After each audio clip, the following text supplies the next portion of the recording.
Okay, അപ്പൊ നമ്മള് ഇന്നലെ പറഞ്ഞു നിർത്തിയത് EIA പ്രൊസീജിയേഴ്സിലായിരുന്നു. എന്തൊക്കെയാണ് സ്റ്റെപ്പ് ബൈ സ്റ്റെപ്പ് പ്രൊസീജിയർ നമ്മൾ ഫോളോ ചെയ്യേണ്ടത് EIA എന്ന് പറഞ്ഞ ഒരു എൻവയോൺമെന്റൽ ഇമ്പാക്ട് അസസ്മെന്റ് നടത്താൻ വേണ്ടിയിട്ട് ചെയ്യേണ്ട പ്രൊസീജിയർ. അപ്പൊ ഇതൊരിക്കലും നമ്മൾ നടത്തുന്നത് വെച്ച് കഴിഞ്ഞാല് ഒരു പ്രൊജക്ട് തുടങ്ങിയതിന് ശേഷം നടത്തുന്ന ഒരു പ്രോസസ് അല്ല ഈ EIA എന്ന് പറഞ്ഞ പ്രോസസ്സ്. ആ പ്രൊജക്ട് തുടങ്ങുന്നതിനെക്കാട്ടി മുമ്പിട്ട് നമ്മൾ ചെയ്യുന്ന ഒരു പ്രോസസ്സിനെയാണ് നമ്മൾ EIA പ്രൊസീജിയർ എന്ന് പറയുന്നത്. ചിലപ്പോൾ ഒരു കമ്പനി തുടങ്ങുന്നതായിരിക്കാം, അല്ലെങ്കിൽ ചിലപ്പോൾ ഒരു സ്ഥലത്ത് ഒരു റോഡ് ഉണ്ടാക്കുന്നതായിരിക്കാം, അല്ലെങ്കിൽ വല്ല ഡാം ഉണ്ടാക്കുന്നതായിരിക്കാം. അതൊക്കെ തുടങ്ങുന്നതിനെക്കാട്ടി മുമ്പിട്ട് നമ്മൾ എടുക്കുന്ന കുറച്ച് പ്രൊസീജിയേഴ്സിനെയാണ് നമ്മൾ EIA പ്രൊസീജിയേഴ്സ് എന്ന് പറയുന്നത്. അപ്പൊ എന്ന് വെച്ചാൽ നമുക്ക് ഉണ്ടാക്കി കഴിഞ്ഞതിന് ശേഷം വരുന്ന വലിയ വലിയ നഷ്ടങ്ങളെ നികത്താൻ വേണ്ടിയിട്ടാണ് നമ്മൾ ഈ ഒരു EIA എന്ന് പറഞ്ഞ പ്രോസസ്സ് നമ്മൾ സ്റ്റാർട്ടിങ്ങിലെ എടുക്കുന്നത്. അതായത് നിങ്ങളൊരു പ്രൊജക്ട് ചെയ്യുന്ന സമയത്ത് ആ പ്രൊജക്ട് നിങ്ങൾ സീറോത്ത് റിവ്യൂ വെക്കുന്ന പോലെ തന്നെ സീറോത്ത് റിവ്യൂവിൽ വെച്ച് കഴിഞ്ഞാൽ നിങ്ങൾക്ക് മനസ്സിലാവും ഈ പ്രൊജക്റ്റിന് മുന്നോട്ടേക്ക് കൊണ്ടുപോകണോ വേണ്ടയോ എന്നുള്ളത്. മാത്രമല്ല ഇതിന്റെ ഇടക്കിടക്ക് ഓരോ റിവ്യൂ ഒക്കെ വെക്കുന്ന സമയത്ത് നിങ്ങൾക്ക് മനസ്സിലാവും നമ്മൾ ഇത് വെച്ചിട്ട് തന്നെ മുന്നോട്ട് പോയി കഴിഞ്ഞാൽ നമുക്ക് ഇതിനൊരു സൊല്യൂഷൻ കിട്ടുമോ ഇല്ലയോ എന്നുള്ളതൊക്കെ. ചിലപ്പോൾ എന്തായാലും ഓൾട്ടർനേറ്റീവ് മെത്തേഡ്സ് ഒക്കെ ആൾക്കാർ പറഞ്ഞു തരും.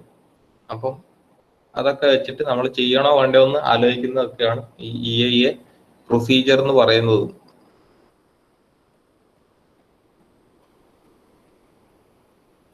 ഓക്കെ, ഇതായിരുന്നു ഇന്നലെ പറഞ്ഞു നിർത്തിയത്. And main ആയിട്ട് basically there are 5 steps and each steps are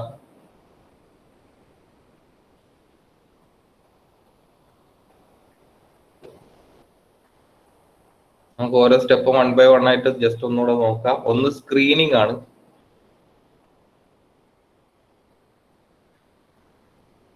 second one is scoping.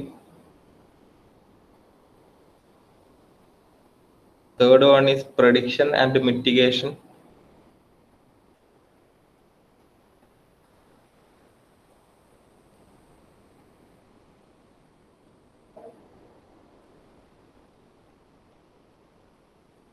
Fourth one is management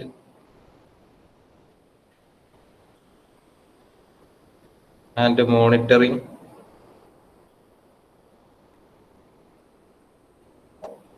And the final step will be auditing. ഇതാണ് നമ്മൾ 5 ഡിഫറെന്റ് സ്റ്റെപ്സുകൾ. ഈ 5 സ്റ്റെപ്സുകൾ വഴിയാണ് നമ്മൾ EIA എന്ന് പറഞ്ഞ പ്രൊസീജിയർ നടത്തുന്നത്. ആൻഡ് ഓൾസോ ഈ ഒരു 5 സ്റ്റെപ്പ് കഴിയുമ്പോഴേക്കും നമുക്ക് എന്നും എന്തൊക്കെ ഡെവലപ്മെന്റ്സ് ഇതിൻ്റെ അകത്ത് വരുത്താനുണ്ട് എന്നുള്ള കാര്യങ്ങളൊക്കെ നമുക്ക് മനസ്സിലാക്കി എടുക്കാൻ വേണ്ടി പറ്റും. സോ നമുക്ക് 1 by 1 ആയിട്ട് ഓരോന്നിനെ പറ്റിയിട്ട് നോക്കാം. So the first point is നമ്മൾ ആദ്യം തന്നെ നമുക്ക് എന്ത് വേണം, ഒരു പ്രപ്പോസൽ വേണം. ഒരു പ്രൊജക്ട് ഉണ്ടെങ്കിൽ നമുക്ക് ഇതിനെ പറ്റിയിട്ട് ചിന്തിക്കേണ്ട ആവശ്യമുണ്ട്. അപ്പൊ എൻ്റെ കയ്യിലൊരു പ്രൊജക്ട് ഉണ്ട്. എൻ്റെ കയ്യിലുള്ള ഒരു പ്രൊജക്ട് എന്ന് വെച്ച് കഴിഞ്ഞാൽ ഞാനൊരു വലിയൊരു നമ്മളെ L&T കമ്പനി പോലത്തെ ഒരാൾ, ഒരു ഉടമസ്ഥനാണെന്ന് വിചാരിക്കുക. അപ്പൊ ഫസ്റ്റ് ഓഫ് ഓൾ നിങ്ങൾ അങ്ങനെ തിങ്ക് ചെയ്യുക. നമ്മൾ എന്ന് പറയുന്ന ആള് എന്തോ ഒരു വലിയ കമ്പനിയിലെ വലിയ ഹെഡായിട്ട് നിൽക്കുന്ന ആളാണ്. പ്രൊജക്ട് ഹെഡിനെ പോലെ നിൽക്കുന്ന ഒരു വ്യക്തിയാണെന്ന് വിചാരിക്കുക, മെക്കാനിക്കൽ എഞ്ചിനീയറിംഗ് ഒക്കെ കഴിഞ്ഞിട്ട്. അപ്പൊ നമ്മൾ ഫസ്റ്റ് തന്നെ നമ്മുടെ കയ്യിൽ L&T എന്ന് പറഞ്ഞ കമ്പനി ആയാലും വേറെ ഏത് കമ്പനി ആയാലും, അല്ലെങ്കിൽ നിങ്ങൾക്ക് നമുക്ക് നാട്ടിൽ തന്നെയുള്ള കമ്പനി എടുക്കാം. KK എന്ന് പറഞ്ഞ കമ്പനിയൊക്കെ ഉണ്ട്, KK ബിൽഡേഴ്സ് ഒക്കെ. അപ്പൊ അവരുടെ കീഴിൽ വർക്ക് ചെയ്യുന്ന ഒരാളാണെന്ന് വിചാരിക്കും, നിങ്ങളാണ് അവിടുത്തെ പ്രൊജക്ട് മാനേജർ എന്ന് വിചാരിക്കാം. ഓക്കെ, അപ്പൊ KK എന്ന് പറഞ്ഞ കമ്പനിക്ക് പുതിയതായിട്ട് ഒരു റോഡ് വെട്ടണം എന്ന് വിചാരിക്കും. നമുക്കറിയാം, നമ്മളെ കണ്ണൂരിൽ നിന്ന് മട്ടന്നൂരേക്ക് വരുന്ന വഴി എയർപോർട്ട് റോഡ് ആണെങ്കിലും കുറെ വളവും തിരിവൊക്കെ ഇല്ലാണ്. സോ അത് നമ്മൾ സ്ട്രെയിറ്റ് ആക്കാൻ വേണ്ടി തീരുമാനിച്ചു, കുറച്ച് വീതിയും കൂടി കൂട്ടാൻ വേണ്ടി തീരുമാനിച്ചു. അപ്പൊ അതാണ് നമ്മളുടെ കയ്യിലുള്ള ടാസ്ക് എന്ന് വിചാരിക്കാം. അപ്പൊ അത് നമ്മൾ ആദ്യം തന്നെ EIA പ്രോസസ്സിന്റെ അത് വരുന്ന ഫസ്റ്റ് തന്നെ ആ പ്രപ്പോസൽ എന്താണോ അത് നമ്മൾ കാണിച്ചു കൊടുക്കുക.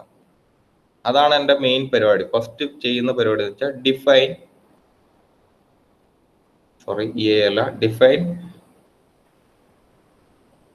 Proposal or project,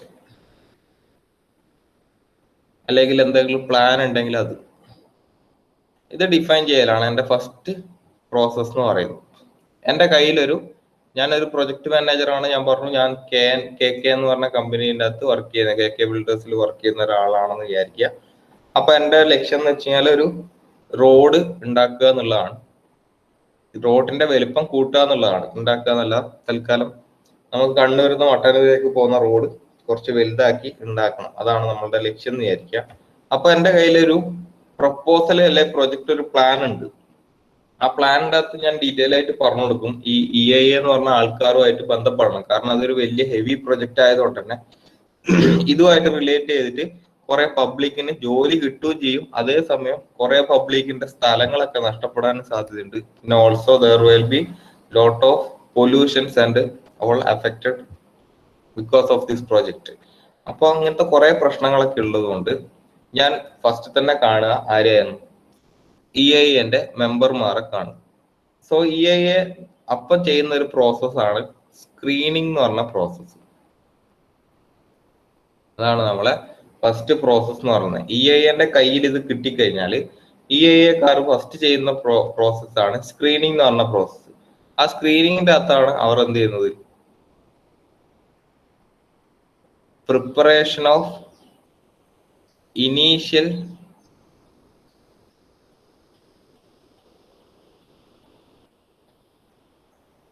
environment impact. അപ്പൊ EIA ചെയ്യുന്നത് ഇവിടുന്ന് തൊട്ടാണ് EIA കയ്യിലേക്ക് ഇത് വരുന്നത്. അപ്പൊ സ്ക്രീനിങ്ങിന്റെ അത് പ്രോസസ്സിൽ EIA ചെയ്യുന്നതെന്ന് വെച്ച് കഴിഞ്ഞാൽ മെയിൻ ആയിട്ട് പ്രിപ്പറേഷൻ ഓഫ് ഇനീഷ്യൽ എൻവയോൺമെന്റൽ പ്രൊജക്ട്. നമ്മളൊരു ഡീറ്റെയിൽ ആയിട്ടുള്ള ഒരു കാര്യത്തിലേക്ക് കടക്കുന്നതിനെക്കാട്ടി മുമ്പിട്ട് എൻ്റെ ഒരു ആശയം ഞാൻ അവരുമായിട്ട് പറഞ്ഞപ്പോൾ അവർ ആദ്യം തന്നെ സ്ക്രീനിങ് നടത്തി. സ്ക്രീനിങ് നമുക്ക് എല്ലാവർക്കും അറിയുന്ന പ്രോസസ്സാണ്. നമ്മൾ സ്റ്റാർട്ടിങ്ങിൽ തന്നെ ഈ ഒരു ഐഡിയ എടുക്കാൻ പറ്റുമോ ഇല്ലയോ എന്ന് ചിന്തിക്കുന്ന ഒരു പ്രോസസ്സിനെയാണ് നമ്മൾ സ്ക്രീനിങ് പ്രോസസ് എന്ന് പറയുന്നത്. അപ്പൊ ഇത് നമ്മൾ ശരിക്ക് അവിടെ വെക്കുന്നതിനെക്കാട്ടി മുമ്പിട്ട് നമ്മൾ എന്ത് ചെയ്തിട്ടുണ്ടാവും, ഇതിന്റെ പ്രീ ഫീസിബിലിറ്റി സ്റ്റഡീസ് ഒക്കെ നമ്മൾ നടത്തിയിട്ടുണ്ടാവും.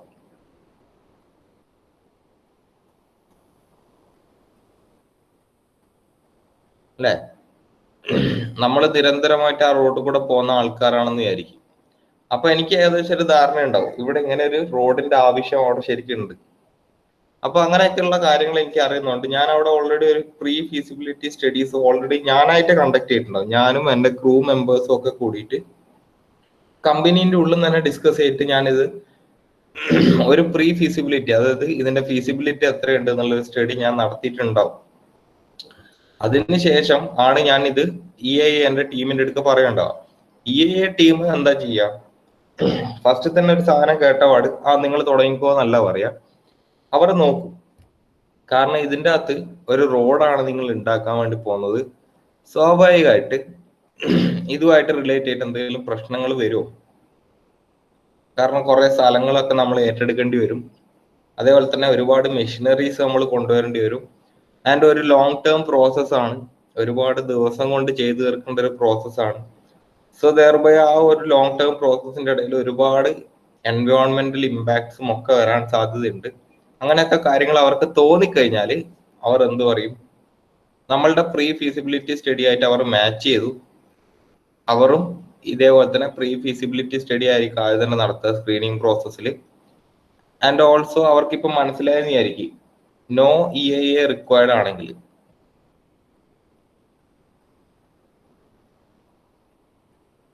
അവർക്ക് തോന്നി ഇതിൻ്റെ അകത്ത് EIA ആവശ്യമൊന്നുമില്ല, നിങ്ങൾ സ്വന്തമായിട്ട് ചെയ്ത കാര്യങ്ങൾ ഓക്കെ ആണ്.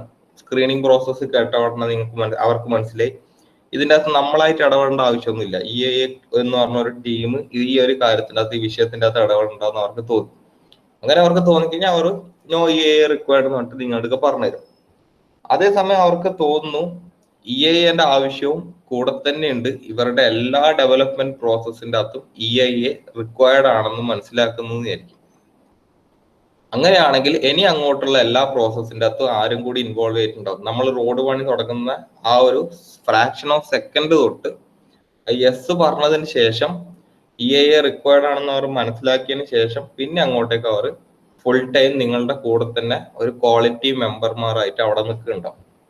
ഓക്കെ, അപ്പൊ നമുക്ക് മനസ്സിലായി EIA എനിക്ക് ആവശ്യമുള്ള സാധനമാണ് ഈ ഒരു പ്രൊജക്റ്റിന്റെ അകത്ത്. മറ്റേതാകുമ്പോൾ ഇവിടെ കൊണ്ട് തീർന്നു കേട്ടോ, ഇനി അങ്ങോട്ടേക്ക് ഒന്നും ചിന്തിക്കാനില്ല. ബാക്കി നമ്മൾ സ്വന്തം തീരുമാനം വെച്ചിട്ട് നമ്മൾ എന്തൊക്കെയാണോ പ്രോസസ്സുകൾ നമ്മൾ മനസ്സിൽ കണക്കൂട്ടിയിട്ടുള്ള ആ രീതിക്ക് നമുക്ക് റോഡ് ഉണ്ടാക്കിയിട്ട് പോവാം. പക്ഷെ റിക്വയർഡ് ആണെന്ന് മനസ്സിലാക്കി കഴിഞ്ഞാൽ നമ്മൾ അടുത്തതിലേക്ക് പോകും. അതിനെയാണ് സ്കോപ്പിംഗ് എന്ന് പറയുന്നത്.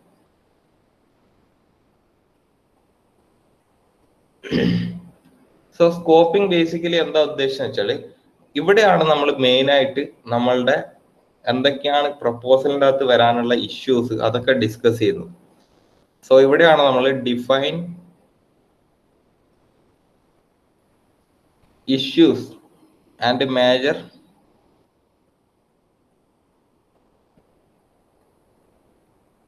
Revisions to proposal. ഈ ഒരു സ്കോപ്പിംഗ് സ്റ്റേജിലാണ് നമ്മൾ നമ്മളുടെ മെയിൻ പ്രശ്നങ്ങളെ പറ്റി ഡിസ്കസ് ചെയ്യുന്നത്, എന്തൊക്കെ ഇഷ്യൂസ് ഉണ്ടെന്നും and major decisions to proposal, നമ്മൾ എന്തൊക്കെ ചെയ്യണം എന്നുള്ള കാര്യങ്ങൾ തീരുമാനിക്കുന്നത്.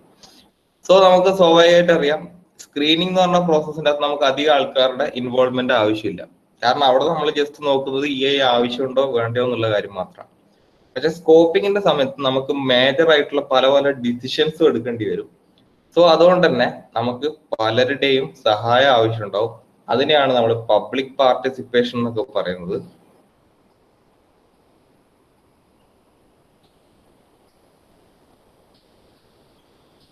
സോ പബ്ലിക് പാർട്ടിസിപ്പേഷന്റെ ആവശ്യമുണ്ട്. ആ പബ്ലിക് പാർട്ടിസിപ്പേഷൻ കൊണ്ട് ഉദ്ദേശിക്കുന്നത് ഒരുപാട് ആൾക്കാരുടെ ക്രൂ മെമ്പേഴ്സിനെയാണ് ഈ സ്കോപ്പിംഗ് പ്രോസസ്സിൽ നടത്താൻ വേണ്ടിയിട്ട്. ഇവിടെ ഇത് പറഞ്ഞിടത്ത് ഞാൻ ജനതാ ഗാരേജിന്റെ ഒക്കെ ഒരു എക്സാമ്പിൾ ഒക്കെ പറഞ്ഞിട്ടുണ്ടായിരുന്നു. ജനതാ ഗാരേജ് എന്ന് പറഞ്ഞ പടത്തിന്റെ അകത്ത് മോഹൻലാൽ ആയിരുന്നു ആ ഒരു നാട്ടിലെ കാര്യങ്ങളൊക്കെ തീരുമാനിക്കുന്ന ഒരു പബ്ലിക് റെപ്രസെന്റേറ്റീവ്.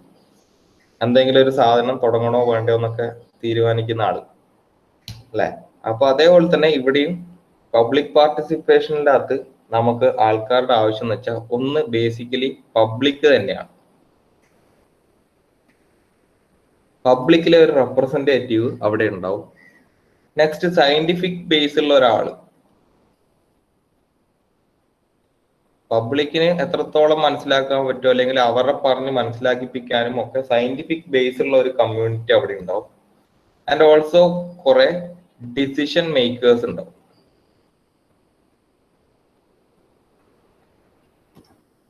അപ്പൊ ഇത്രയും ആൾക്കാർ, പിന്നെ ഈ കമ്പനിയിലെ ആൾക്കാർ അവരൊക്കെ ഉണ്ടാവും.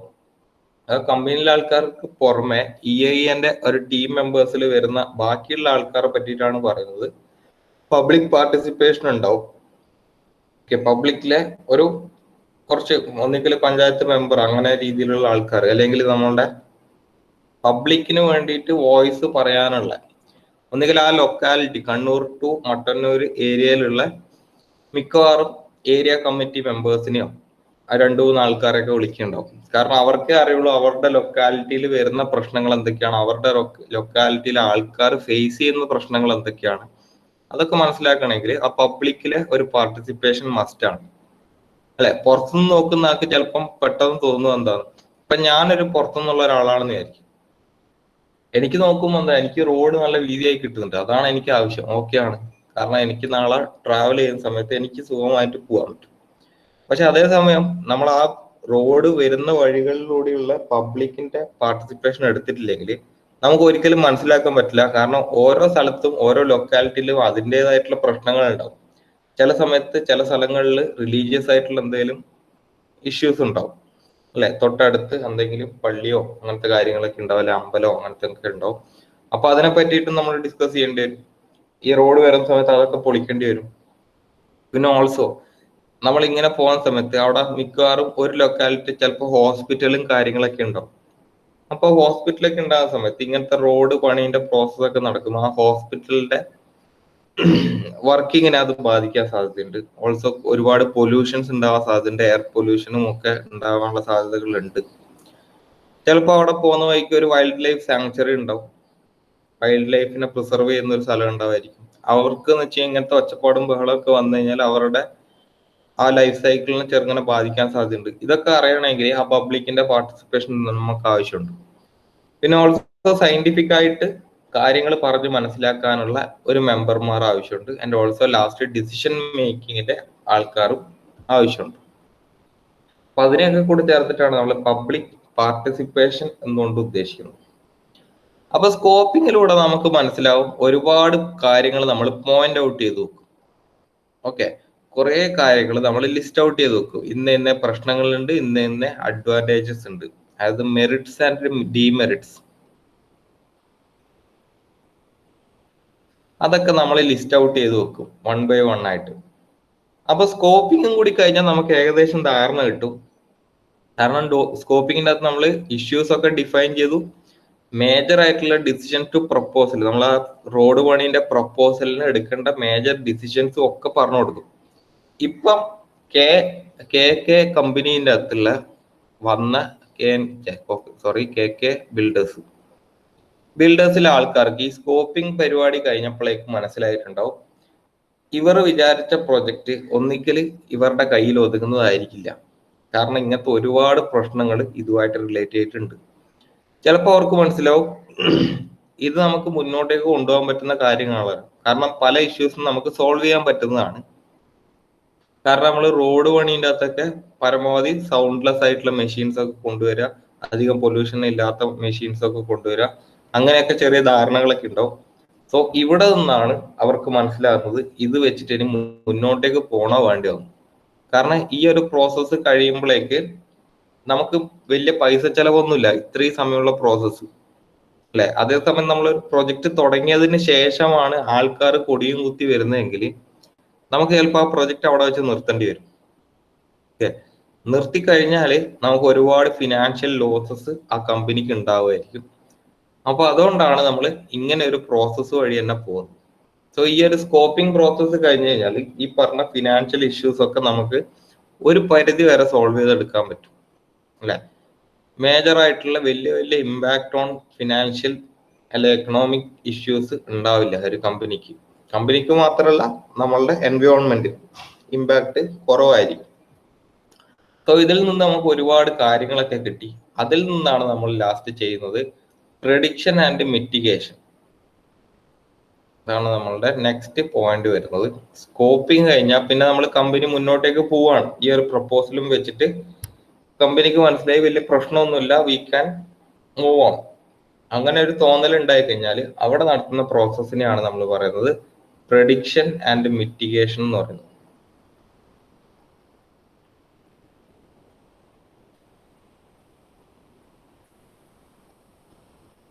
So in this prediction and mitigation ഇവിടെയാണ് നമ്മൾ ഡിസൈനിൽ എന്തൊക്കെ ചേഞ്ചസ് വരുത്തണം, നമ്മൾ പ്രപ്പോസ് ചെയ്ത ഡിസൈനിന്റെ അകത്ത് വരുത്തേണ്ട ചേഞ്ചസ്, അതേപോലെ തന്നെ എന്തൊക്കെ മിറ്റിഗേഷൻ മെഷേഴ്സ് എടുക്കണം, ഇതൊക്കെ നമ്മൾ തീരുമാനിക്കുന്നത്. സോ ഈ ഒരു പ്രോസസ്സിലാണ് we will be identifying impacts,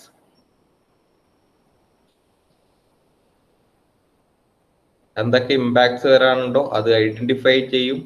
at the same time നമ്മുടെ ഡിസൈനിൽ വല്ല ചേഞ്ചസ് വരുത്തും.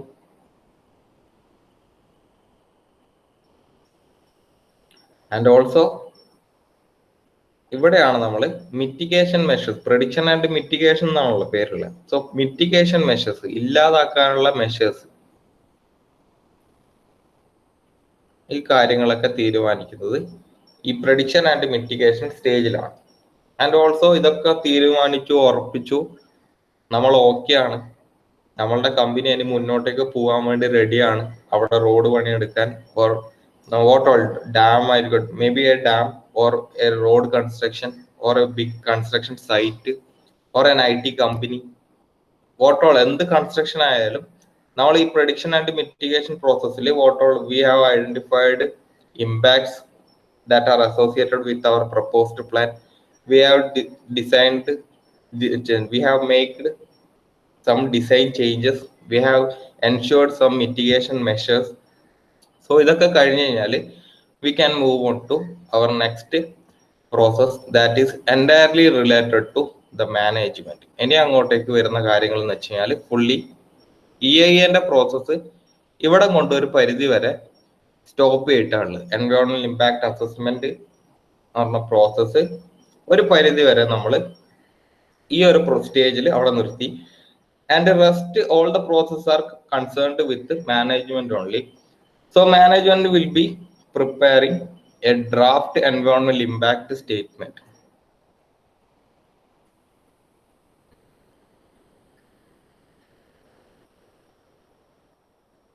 So management and those teams associated with this construction field will be preparing a draft EIA statement. That statement in that we already discussed where the site is and what all are the measures we have taken, what all are the alternative measures, what all the mitigation measures, അങ്ങനത്തെ എല്ലാ ഡീറ്റെയിൽസും അടങ്ങിയിട്ടുള്ളതാണ് നമ്മളുടെ draft EIA statement എന്നുകൊണ്ട് ഉദ്ദേശിക്കുന്നത്. So draft EIA സ്റ്റേറ്റ്മെന്റിന് ശേഷമാണ് next step final EIA report നമ്മൾ prepare ചെയ്യുന്നത്. So final EIA report, after this final EIA report preparation, we will be moving on to management area.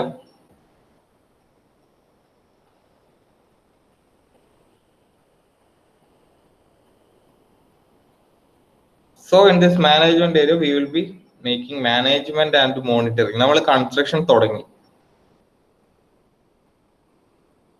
ഈ സ്റ്റേജിലാണ് നമ്മൾ കൺസ്ട്രക്ഷൻ തുടങ്ങുന്നത്. So management and monitoring. ഇവിടെ company എന്ത് ചെയ്യും? ഒരു ക്വാളിറ്റി അഷുറൻസ് ടീമിനെ ഇവിടെ റിക്രൂട്ട് ചെയ്യും. QAT, QA QC എന്നൊക്കെ പറഞ്ഞിട്ട് നിങ്ങൾക്കൊരു കോഴ്സ് ഒക്കെ ഉണ്ട്. മെക്കാനിക്കൽ എഞ്ചിനീയറിംഗ് കഴിഞ്ഞാൽ പഠിക്കാൻ പറ്റുന്ന ഒരു കോഴ്സാണ് QA ആൻഡ് QC കോഴ്സ് എന്നൊക്കെ പറയുന്നത്. അത് ക്വാളിറ്റി അഷുറൻസ് എന്നൊക്കെ പറയുന്ന ഒരു കോഴ്സാണ്. അപ്പോൾ ഈ ഒരു ക്വാളിറ്റി അഷുറൻസ് ടീമിനെ മാനേജ്മെന്റ് അവിടെ റിക്രൂട്ട് ചെയ്യും. അത് എന്തിനു വേണ്ടിയിട്ടാണ്? നമ്മളുടെ ഈ പറഞ്ഞ നമ്മൾ ഒരുപാട് മിറ്റിഗേഷൻ മെഷേഴ്സും പ്രപ്പോസ്ഡ് ഇമ്പാക്ട്സ് ഒക്കെ ഐഡന്റിഫൈ ചെയ്ത് കഴിഞ്ഞതാണ്. എന്നിട്ട് നമ്മൾ ഡ്രാഫ്റ്റ് ഉണ്ടാക്കി കഴിഞ്ഞു. So based on this draft final EIA report വെച്ചിട്ടാണോ നമ്മളുടെ മുന്നോട്ടേക്കുള്ള പ്രോസസ്സ് നടക്കുന്നത്? ഇത് മനസ്സിലാക്കാൻ വേണ്ടിയിട്ടാണ് നമ്മൾ എന്ത് ചെയ്യുന്നത്? ഒരു മാനേജ്മെന്റ് ആൻഡ് മോണിറ്ററിങ് ടീം അവിടെ സെറ്റ് ചെയ്ത് വെക്കുന്നത്.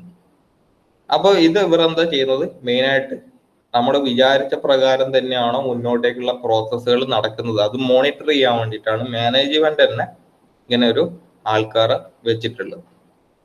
ഓക്കെ, സോ ഈ ഒരു നമ്മളുടെ പ്രഡിക്ഷൻ ആൻഡ് മിറ്റിഗേഷൻ കഴിഞ്ഞാൽ നമ്മൾ പ്രീ ഫീസിബിലിറ്റി സ്റ്റഡീസ് ഒക്കെ കഴിഞ്ഞു. ഇനി അങ്ങോട്ടേക്ക് ഫീസിബിലിറ്റി സ്റ്റഡീസ് ആണ് നടത്തുന്നത്.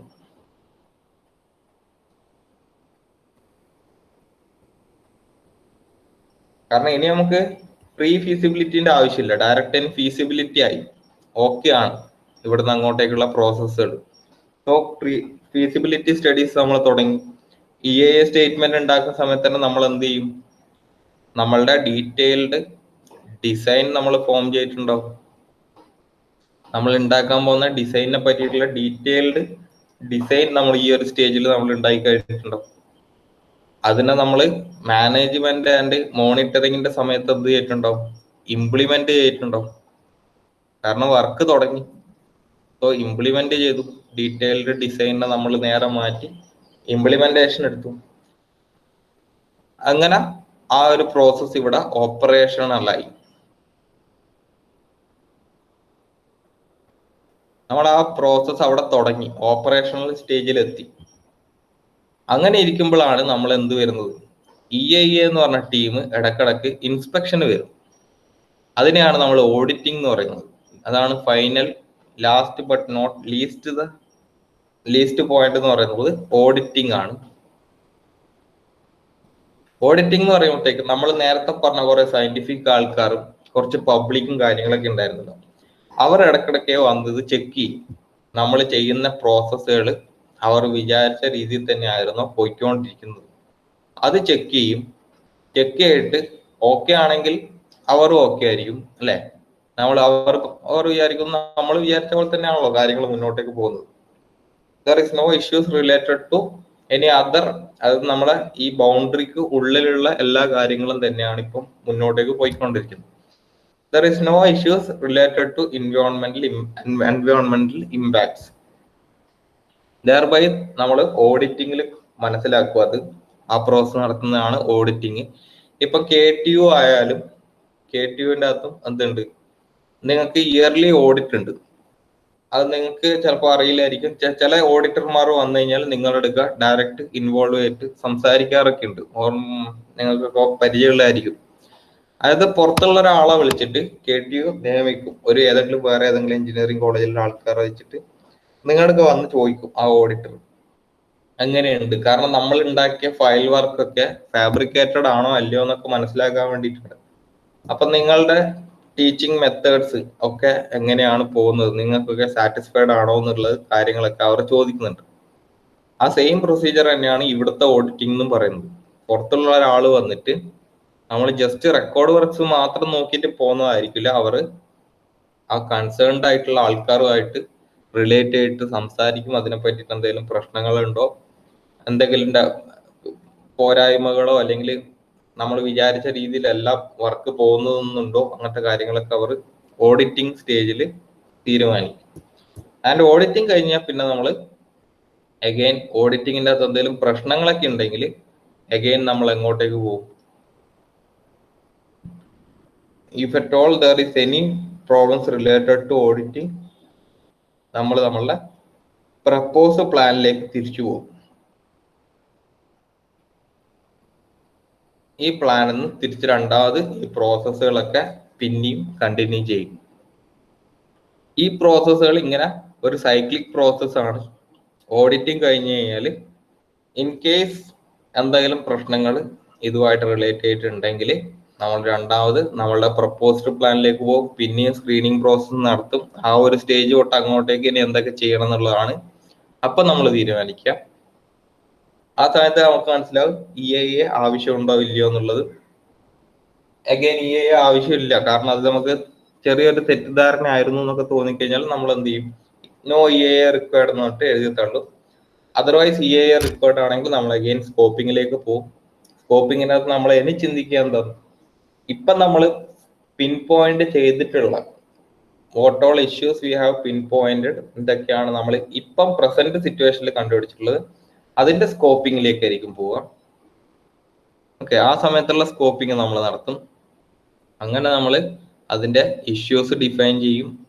ആ ഒരു പ്രോബ്ലംസ് ആയിട്ട് റിലേറ്റ് ആയിട്ടുള്ള ഇഷ്യൂസ് നമ്മൾ ഡിഫൈൻ ചെയ്യും. ഓൾസോ അത് ചെയ്യാൻ വേണ്ടിയിട്ട് നമ്മൾ നേരത്തെ പറഞ്ഞ പോലെ തന്നെ പബ്ലിക്കിന്റെ പാർട്ടിസിപ്പേഷൻ വരും. പബ്ലിക് ഉണ്ടാവും, സയന്റിഫിക് ആയിട്ടുള്ള ആൾക്കാരുണ്ടാവും, പല പല ഡിസിഷൻ മേക്കേഴ്സ് ഉണ്ടാവും. അവരൊക്കെ കൂടിയിട്ടായിരിക്കും നമ്മൾ അഗെയിൻ നമ്മളുടെ തുടങ്ങുക. Next process V will be having prediction and mitigation. ആ സമയത്ത് നമ്മൾ പിന്നെയും ഐഡന്റിഫൈ ചെയ്യും. അവിടെ നമ്മൾ ഫീസിബിലിറ്റി സ്റ്റഡി നമ്മൾ ഉണ്ടാക്കിയെടുക്കും. പിന്നെ draft EIA statement, final EIA statement ഉണ്ടാക്കിയതിന് ശേഷം നമ്മൾ ഡീറ്റെയിൽഡ് ഡിസൈൻ അവിടെ നിന്ന് ഉണ്ടാക്കിയെടുക്കും. ഈ ഒരു പ്രോസസ്സിലാണ് നമ്മൾ ഡീറ്റെയിൽഡ് ഡിസൈൻ അവിടെ നിന്ന് ഉണ്ടാക്കുന്നത്. അത് കഴിഞ്ഞാൽ പിന്നെ എൻറ്റയർലി മാനേജ്മെന്റിന്റെ കയ്യിലേക്ക് എത്തി. ആ മാനേജ്മെന്റ് പിന്നെയും ഒരു QA ടീമൊക്കെ വെച്ചിട്ട് മാനേജ്മെന്റ് മോണിറ്ററിങ് പ്രോസസ്സ് കണ്ടിന്യൂ ചെയ്യും. അവർ അത് ഇംപ്ലിമെന്റ് ചെയ്യും, അത് ഓപ്പറേഷനിൽ എത്തും. ആൻഡ് ഓൾസോ അഗെയിൻ കുറച്ചു കാലം കഴിഞ്ഞാൽ again auditing will be there. ആ ഓഡിറ്റിങ്ങിൻ്റെ അകത്ത് ഇനി എന്തെങ്കിലും പ്രശ്നമുണ്ടോ ഉണ്ടെങ്കിൽ തിരിച്ച് ഈ സൈക്കിള് റൊട്ടേറ്റ് ചെയ്തുകൊണ്ടിരിക്കും. ഇതാണ് EIA പ്രൊസീജിയർ എന്ന് പറയുന്നത്.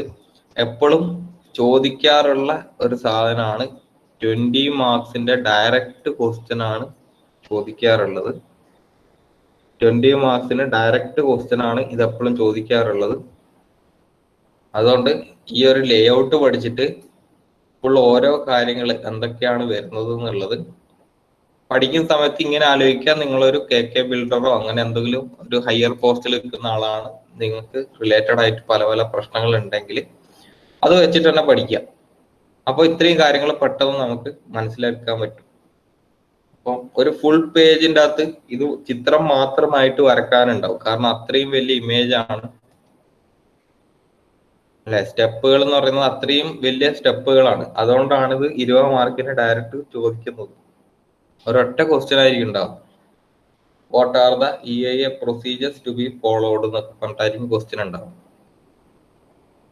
ഇതിന് പുറമെ 2-3 കാര്യങ്ങളും കൂടി ഉണ്ട്. കാരണം നമ്മൾ ഈ പബ്ലിക് പാർട്ടിസിപ്പേഷൻ ഇതൊക്കെ വെച്ചാൽ ലാസ്റ്റ് നമുക്ക് എന്തുണ്ടാവും, എപ്പോഴും ഇത് നമ്മളൊരു പ്രഡിക്ഷൻ ആയിരുന്നു അല്ലെ.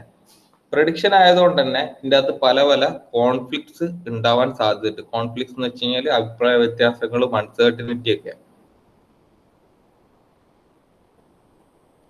ഓക്കെ, അത് എപ്പോഴും ഓർത്ത് വെക്കുക. ഇങ്ങനെ ഒരു ഡീറ്റെയിൽഡ് പ്ലാൻ നമ്മൾ ചെയ്യുന്ന സമയത്ത് പല പല അൺസർട്ടനിറ്റീസ് ആൻഡ് കോൺഫ്ലിക്ട്സ് അവിടെ ഉണ്ടാകാൻ സാധ്യതയുണ്ട്.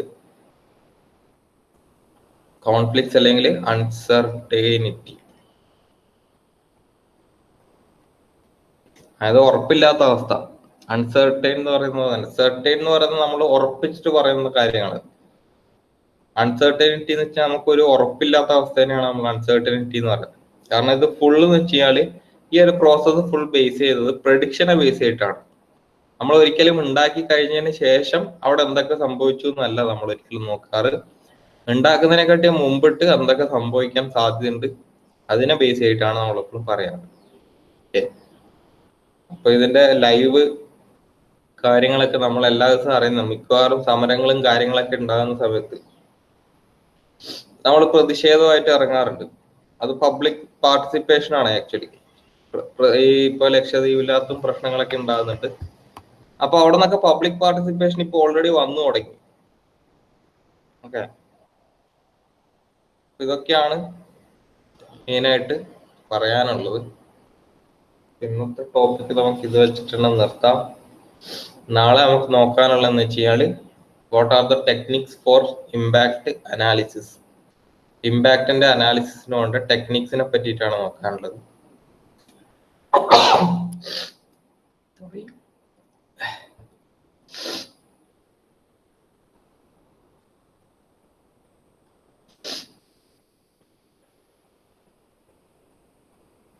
ഇമ്പാക്ട് അനാലിസിസ് ആണ് നടത്താൻ വേണ്ടി പോകുന്നത്. അപ്പൊ അതിന്റെ പല പല ടെക്നിക്സ് ആണ്. അനാലിസിസ് നമുക്കറിയാം, അനാലിസിസ് നമ്മൾ നടത്തുന്നത് ഒന്നിക്കലും സോഫ്റ്റ്വെയർ വെച്ചിട്ടായിരിക്കും, അല്ലെങ്കിൽ പല പല അനാലിസിസ് നമ്മൾ നടത്തുന്ന മാത്തമാറ്റിക്കൽ മോഡലിംഗ് അല്ലെങ്കിൽ സോഫ്റ്റ്വെയർ ഒക്കെ വെച്ചിട്ടായിരിക്കും. പല പല ചെക്ക് ലിസ്റ്റുകളും, നിങ്ങളെ വീട്ടിലൊക്കെ ചിലപ്പോൾ പഞ്ചായത്തിൽ നിന്നൊക്കെ ആൾക്കാർ വന്നിട്ട് സെൻസസ് എടുക്കാറുണ്ട് ഇടക്കിടക്ക്. ഇത്ര വയസ്സുള്ള ആൾക്കാർ എത്രയുണ്ട്, ആ ഒരു ചെക്ക് ലിസ്റ്റ് ഒക്കെ ഉണ്ടാക്കിയിട്ട് അവർ അതിൻ്റെ അകത്ത് ടിക്ക് ചെയ്ത് ഇങ്ങനെ പോകുന്ന പരിപാടി. ഓക്കെ, ആർക്കെങ്കിലും ഇത്ര അസുഖങ്ങൾ ഉണ്ടോ, ഇത്ര വയസ്സിന് ശേഷമുള്ള ആൾക്കാർ എത്ര ആളുണ്ട്, ചെറിയ കുട്ടികൾ എത്ര ആളുണ്ട്, അതൊക്കെ ചോദിക്കുന്നത്. അപ്പൊ അങ്ങനത്തെ കുറച്ച് ഇമ്പാക്ട് അനാലിസിസിനെ പറ്റിയിട്ടാണ് നമുക്ക് നെക്സ്റ്റ് ക്ലാസ്സിൽ നോക്കാനുള്ളത്. അത് നമുക്ക് അടുത്ത ക്ലാസ്സിലേക്ക് എത്തുമ്പോൾ നോക്കാം.